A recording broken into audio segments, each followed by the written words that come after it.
9h43. As doenças cardiovasculares estão a aumentar em Portugal. Em 2012, 23 pessoas morreram com problemas de coração. Nos fatores de risco estão o colesterol, o tabaco e a obesidade. Hoje é o dia do doente coronário. Seguimos já em direto para o Hospital Garcia de Horta, em Almada, onde está a jornalista RTP Carla Trafaria. Carla, e muitas das idas ao hospital são precisamente por causa do coração. Justamente, até porque as doenças cardiovasculares são a principal causa de morte em Portugal. Nós estamos no Serviço de Cardiologia do Hospital Garcia de Horta, em Almada, e aqui realiza-se, é um dos 22 hospitais do país, onde se realiza a angioplastia primária, que é o tratamento mais eficaz em caso de infarte. E estamos aqui também porque este hospital faz parte de uma rede de hospitais que está inserido num projeto europeu que pretende, de alguma forma, tornar mais eficaz a resposta ao infarto do miocárdio, ou seja, aquele tempo que medeia entre os sintomas e o pedido de ajuda, por exemplo, para o 112. E talvez melhor do que falar é exemplificar isto com um caso concreto, a diferença que pode fazer esse tempo que medeia ao pedido de ajuda. Aqui no Serviço de Cardiologia, para além do diretor de serviço também aqui da doutora Maria José, está também o Sr. António Vieira.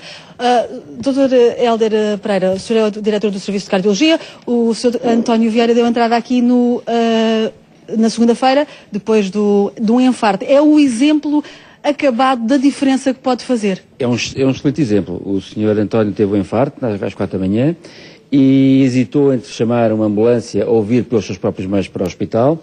Optou por vir por ambulância, ligou o 112, ligou para o INEM e salvou-lhe a vida. Teve 2 paragens cardíacas durante o transporte, mas pronto, foi salvo, chegou ao hospital, abrimos-lhe a artéria, fez a angioplastia e está aqui. Sr. António, bom dia. Vê-se que já está bastante melhor, ainda continua internado. Quando é que percebeu que tinha mesmo que chamar o 112? Ou isso era uma ideia que sempre teve? Alguma vez pensou que poderia sentir-se mal? Era uma ideia já que tinha chamar logo o 112? Ou teve ali dúvidas com os sintomas? Tive muitas dúvidas, porque era uma dor. Aliás, quando me deu esta dor, ao princípio tive cerca de meia hora, vim para a cozinha, andei a passear, mas vi que, portanto, me via cada vez mais e eram em sítios... Alguma vez tinha tido algum sintoma, não? Nunca tive nada. Quando começou a dar assim umas dores mais esquisitas, entretanto a minha mulher e o meu filho levantaram-se, foram ter comigo à cozinha e eu, nessa altura, foi quando eu telefonei para o 112. Isso passado aí 45 minutos, talvez. E depois no 112, imagino que não se lembre, mas teve mais... 2 paragens cardíacas. Pois, eu lembro-me de algumas coisas muito esquisitas.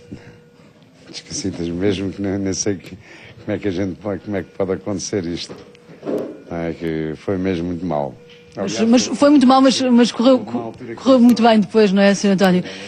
E esta história, no fundo, é o melhor exemplo, então, de que a rapidez no pedido de ajuda para o 112 pode fazer a diferença, porque muitas pessoas recorrem aos hospitais, mas nem todos os hospitais estão, por exemplo, referenciados para fazer este tal tratamento da angioplastia primária, que é o mais eficaz. Estas doenças cardiovasculares são a principal causa de morte em Portugal. Hoje assinala-se o dia do doente coronário. A prevenção, falámos aqui até agora do tratamento, mas a prevenção também é essencial. Outra das convidadas que aqui está connosco é a doutora Maria José Loureiro. Doutora, há fatores de risco para esta doença?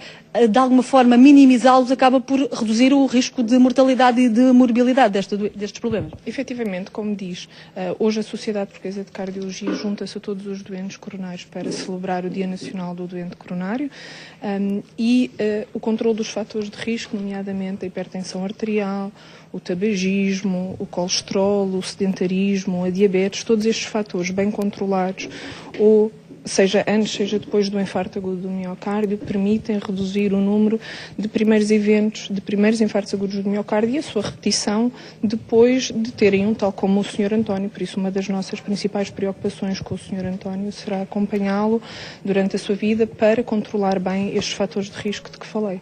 Muito obrigada. O Sr. António que aqui está, agora a recuperar do infarto. Tudo correu bem para o Sr. António, graças então à rapidez que teve em chamar o 112, mas os números não mostram isso, mostram que apenas 38% dos portugueses, quando sofrem este tipo de sintomas indicativos do infarto, chama o 112. A maior parte, como eu dizia, recorre aos hospitais que nem sempre estão preparados para esse efeito. E também uma grande maioria não reconhece logo à primeira os tais sintomas do infarto do miocárdio. São alertas que ficam neste Dia Nacional do Doente Coronário, que é também Dia dos Namorados e, por que não aproveitar, dizem que também faz bem ao coração.